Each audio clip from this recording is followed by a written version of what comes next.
Middle east में इस समय जो युद्ध चल रहा है उसमें आपने एक चौंकाने वाली चीज़ नोटिस की होगी। ईरान अमेरिका को उम्मीद से कहीं ज़्यादा नुकसान पहुंचा रहा है।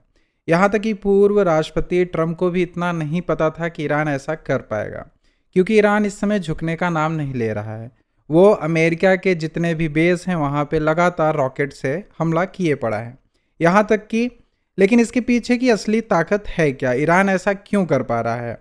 रिपोर्ट बता रही कि रूस और चीन पर्दे के पीछे इस ईरान की बहुत बड़ी मदद कर रहे हैं। विशेष रूप से रूस का सैटेलाइट इंटेलिजेंस इसमें काफ़ी भागीदारी निभा रहा है। रूस ईरान को ऐसी सैटेलाइट बेस्ड इंटेलिजेंस दे रहा है जिससे ईरान मिडिल ईस्ट के अमेरिका की मिलिट्री स्टेट जैसे कि एयरबेस हुआ, एयरक्राफ्ट कैरियर हुआ को आसानी से ट्रैक कर पा रहा है और उन्हें अपना टारगेट बना रहा है। रूस क्या कह रहा है? Optical imaging. रूस के सैटेलाइट सब मीटर रेवोल्यूशंस पर फोटो ले सकते हैं, जिससे क्या होता है कि अमेरिका की मिसाइल इंस्टॉलेशन की सटीक तस्वीर ईरान को मिल जाती है। इससे क्या होता है कि ईरान अपना पहले से बच जा रहा है। इंफ्रारेड थर्मल डिटेक्शन, अगर रात के समय हो या बादल छाए हैं तब भी रूस हीट सिग्नेचर जैसे इंजन की गर्मी के जरिए अमेरिकी मिसाइल लॉन्च की जानकारी ईरान को पहले ही दे देता है, जिससे कि ईरान बच जा रहा है। तीसरा है सिग्नल इंटेलिजेंस। अमेरिका की सेना आपस में जो कोऑर्डिनेशन करती है उस सिग्नल को इंटरसेप्ट करके ईरान को पता चल जाता है कि हमला कहाँ से होने वाला है। ईरान को क्या फ़ायदा हुआ है?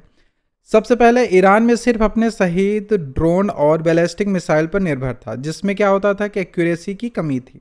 लेकिन अब रूस के डेटा की मदद से ईरान के पास पिन पॉइंट एक्यूरेसी आ गई है। अब वे दुबई एयरपोर्ट, फुजेरा पोर्ट और अमेरिकी एम्बेसी जैसे टारगेट को सटीकता यानी एक्यूरेसी के साथ हिट कर पा रहा है। यह एक तरह का इनडायरेक्ट मिलिट्री सपोर्ट है जिससे युद्ध का चेहरा बदल दिया है। रूस और चीन ऐसा कर क्यों रहे? इसमें रूस और चीन का फायदा क्या है? रूस का कारण जान लेते हैं। रूस अमेरिका के वैश्विक प्रभुत्व को चुनौती देना चाहता है। जो ग्लोबल डोमिनेंस है अमेरिका का, रूस हमेशा से उसको दबाना चाहता है। इसके अलावा ईरान और रूस के बीच एक रणनीतिक गठबंधन है। रूस ने यूक्रेन युद्ध में ईरान के शहीद ड्रोन का जमकर उपयोग किया था, इसलिए यह एक म्यूचुअल बेनिफिट पार्टनरशिप है। और चीन का क्या है? चीन ईरान को वित्तीय सहायता और मिसाइल के स्पेयर पार्ट्स तो देता रहा है, लेकिन वह एक बड़ी दुविधा में है। ईरान अपने तेल एक्सपोर्ट का 70 से 80% अकेले चीन को भेजता है। अगर यह युद्ध बहुत लंबा खिंचता है तो चीन की जो एनर्जी सिक्योरिटी है वो खतरे में पड़ सकती है। इसलिए चीन भी चाहता है कि ईरान को सपोर्ट देता रहे।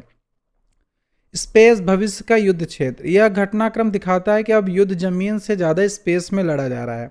इसे स्पेस मिलिटराइजेशन कहते हैं, जहाँ पे क्या होता है कि सैटेलाइट ही मिसाइलों को गाइड करती हैं। भारत के नज़रिए से देखा जाए तो हमारे नेविगेशन सिस्टम नाविक इस समय थोड़ा पीछे है। सटीक मूवमेंट के लिए कम से कम 4 सैटेलाइट ऑपरेशनल होने चाहिए, लेकिन अभी भी हमारे पास केवल 3 काम कर रहे हैं। भविष्य में स्पेस इन्वेबल पावर के लिए भारत को इस क्षेत्र में काफ़ी तेज़ी से काम करना पड़ेगा, क्योंकि सारा जो वार हो रहा है वो आजकल किस में हो रहा है? सैटेलाइट और